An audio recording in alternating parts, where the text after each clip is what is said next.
ಬೇಸಿಗೆಗಾಲಕ್ಕೆ 2 ರುಚಿಕರ ರೆಸಿಪಿಗಳನ್ನು ಮಾಡೋಣ ಬನ್ನಿ. ತಂಪಾಗಿರುತ್ತೆ, ರುಚಿಯಾಗಿರುತ್ತೆ, ಆರೋಗ್ಯಕರವಾಗೂ ಇರುತ್ತೆ. ಮೊದಲನೇದು ಡ್ರೈ ಫ್ರೂಟ್ಸ್ ಬಳಸಿ ಮಾಡಿರುವಂಥದ್ದು, ಎರಡನೇದು ಸೌತೆಕಾಯಿ ಬಳಸಿ ಮಾಡಿರೋದು. ನಮಸ್ತೆ, ವೆಜ್ ರೆಸಿಪೀಸ್ ಆಫ್ ಕರ್ನಾಟಕಕ್ಕೆ ನಿಮಗೆಲ್ರಿಗೂ ಮತ್ತೊಮ್ಮೆ ಸ್ವಾಗತ. ಮೊದಲಿಗೆ 8 ಬಾದಾಮಿನ ಒಂದು 2 ಗಂಟೆ ನೆನೆಸಿಡಬೇಕು. ಸಿಪ್ಪೆ ತೆಗೆಯೋದಕ್ಕೆ ಆಗೋಷ್ಟು ಹೊತ್ತು ನೆನೆಸಿದ್ರೆ ಆಯಿತು. ಆಮೇಲೆ 4ರಿಂದ 6 ಖರ್ಜೂರನ ಇನ್ನೊಂದು ಬೌಲಲ್ಲಿ ನೆನೆಸಿಡಬೇಕು. ಹಾಗೆಯೇ 4 ವಾಲ್ನಟ್ಟು, 8 ಗೋಡಂಬಿ ಮತ್ತು 8 ಪಿಸ್ತಾನ ಇನ್ನೊಂದು ಬೌಲಲ್ಲಿ ನೆನೆಸಿಡ್ತಾ ಇದ್ದೀನಿ. ನೀವು ಬೇಕಾದ್ರೆ ಒಂದು ಸಲ ತೊಳೆದು ನೆನೆಸಿಟ್ಕೊಳ್ಬೋದು. ಆನಂತರ ಮತ್ತೊಂದು ಬೌಲಲ್ಲಿ 1 ಚಮಚದಷ್ಟು ಸಬ್ಜಾ ಸೀಡ್ಸ್ ಅಥವಾ ಕಾಮಕಸ್ತೂರಿ ಬೀಜ, ತಂಪಿನ ಬೀಜ ಅಂತಾರಲ್ಲ, ಅದನ್ನು ನೆನೆಸಿಡ್ತಾ ಇದ್ದೀನಿ. ಇವೆಲ್ಲ ನೆನೆಯೋ ಹೊತ್ತಿಗೆ ನಾವು ಸೌತೆಕಾಯಿ ರೆಸಿಪಿನ ಮಾಡಿಬಿಡೋಣ. ಅದಕ್ಕೆ ಮೊದಲಿಗೆ ಒಂದು ಸೌತೆಕಾಯಿನ ಸಿಪ್ಪೆ ತೆಗೆದು ಸಣ್ಣದಾಗಿ ಹೆಚ್ಚಬೇಕು ಅಥವಾ ತುರಿಬೇಕು. ತುರಿದ್ರೆ ನೀರು ಬಿಡುತ್ತೆ. ಹಾಗಾಗಿ ನಾನು ಈ ರೀತಿ ಚಾಪರ್ ಬಳಸಿ ಚಿಕ್ಕದಾಗಿ ಹೆಚ್ಚ್ತಾ ಇದ್ದೀನಿ. ಅಂತಾರಲ್ಲ, ಆ ರೀತಿ ಅಷ್ಟು ಚಿಕ್ಕದಾಗಿ ಹೆಚ್ಚಬೇಕು.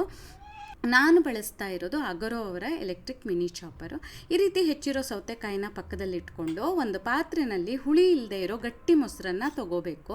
ಅದಕ್ಕೆ ರುಚಿಗೆ ತಕ್ಕಂತೆ ಉಪ್ಪು ಮತ್ತು ಕಾಳುಮೆಣಸಿನ ಪುಡಿನ ಹಾಕಬೇಕು. ನೀವು ಕಾಳುಮೆಣಸಿನ ಪುಡಿ ಬದಲು ಅಚ್ಚ ಖಾರದ ಪುಡಿ ಅಥವಾ ಸಣ್ಣದಾಗಿ ಹೆಚ್ಚಿರೋ ಹಸಿಮೆಣಸಿನಕಾಯಿ ಬೇಕಾದ್ರೂ ಹಾಕ್ಬೋದು.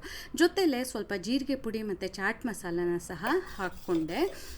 ಇವಾಗ ಇದನ್ನು ಚೆನ್ನಾಗಿ ಕಲಿಸ್ಕೊಬೇಕು. ಆನಂತರ ಅದಕ್ಕೆ ಹೆಚ್ಚಿರುವಂತಹ ಸೌತೆಕಾಯಿ ಮತ್ತು ಕೊತ್ತಂಬರಿ ಸೊಪ್ಪನ್ನು ಸೇರಿಸಬೇಕು. ಇಷ್ಟು ಮಾಡಿದ್ರೆ ಆಯಿತು ನೋಡಿ, ಸೌತೆಕಾಯಿ ರಾಯ್ತ ಅಥವಾ ಸ್ಯಾಲಡ್ ತಯಾರಾಗುತ್ತೆ. ಇದನ್ನು ಹಾಗೆ ಬೇಕಾದರೂ ತಿನ್ಬೋದು ಅಥವಾ ಅನ್ನದ ಜೊತೆ, ರೈಸ್ ಬಾತ್ ಜೊತೆ ಸೈಡ್ ಡಿಶ್ ಥರ ಬಡಿಸ್ಬೋದು. ಎಷ್ಟು ಸುಲಭವಾಗಿ ತಯಾರಾಗುತ್ತೆ ಅಲ್ವಾ. ಇನ್ನು ನಿಮಗೇನಾದರೂ ಈ ಮೊಸರು ನೀವು ಬಳಸಿರೋದು ಹುಳಿ ಅನಿಸಿದ್ರೆ ಅಥವಾ ರುಚಿಗೆ ಚೂರು ಸ್ವಲ್ಪ ಸಿಹಿ ಅಂಶ ಬೇಕು ಅನಿಸಿದ್ರೆ ಒಂದು ಚಿಟಿಕೆಯಷ್ಟು ಈ ರೀತಿ ಸಕ್ಕರೆನ ಹಾಕಿ ಕಲಿಸ್ಕೊಂಡ್ರೆ ಆಯಿತು. ನೀವು ಇದನ್ನು ಖಂಡಿತ ಮಾಡಿ ನೋಡಿ. ಇನ್ನು ಇಲ್ಲಿ ಬಾದಾಮಿ ನೆಂದಿದೆ, ಅದರ ಸಿಪ್ಪೆನ ತೆಕ್ಕೊಳ್ಳೋಣ.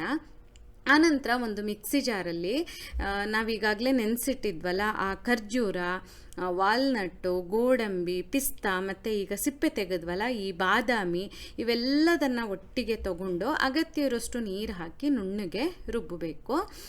ನಿಮಗೆ ನೀವು ಬಳಸ್ತಾ ಇರುವಂತಹ ಡ್ರೈ ಫ್ರೂಟ್ಸ್ ಅಥವಾ ನಟ್ಸ್ ಯಾವುದಾದ್ರೂ ಅಷ್ಟು ಕ್ಲೀನ್ ಇಲ್ಲ ಅಂತ ಅನಿಸಿದ್ರೆ ತೊಳೆದು ನೆನೆಸಿಟ್ಕೊಳ್ಳಿ.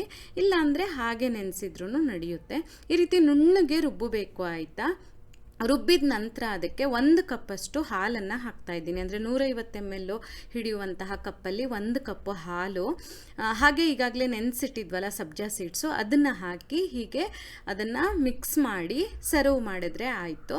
ಸರ್ವ್ ಮಾಡಬೇಕಾದ್ರೆ ಒಂದು ಟ್ವಿಸ್ಟ್ ಇದೆ. ಇದಕ್ಕೆ ಮೇಲಿಂದ ಸೀಸ್ನಲ್ ಫ್ರೂಟ್ಸ್ ಯಾವುದಾದ್ರೂ ಸಣ್ಣದಾಗಿ ಹೆಚ್ಚಿ ಸೇರಿಸ್ಕೊಳ್ಬೇಕು. ನಾನಿಲ್ಲಿ ಕರ್ಬೂಜನ ಸಣ್ಣದಾಗಿ ಹೆಚ್ಚಿ ಹಾಕ್ತಾ ಇದ್ದೀನಿ. ನೀವು ಆ್ಯಪಲ್ಲು, ಬಾಳೆಹಣ್ಣು ಈ ಥರ ಯಾವುದನ್ನು ಬೇಕಾದರೂ ಹಾಕ್ಬೋದು. ಒಂಥರ ರುಚಿ ಅನಿಸುತ್ತೆ, ಮಜಾ ಅನಿಸುತ್ತೆ ಕುಡಿಯೋಷ್ಟೊತ್ತಿಗೆ.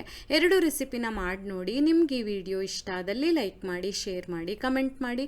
ಹಾಗೆ ನಮ್ಮ ಚಾನಲಿಗೆ ಸಬ್ಸ್ಕ್ರೈಬ್ ಮಾಡೋದನ್ನು ಮರಿಬೇಡಿ. ಧನ್ಯವಾದಗಳು.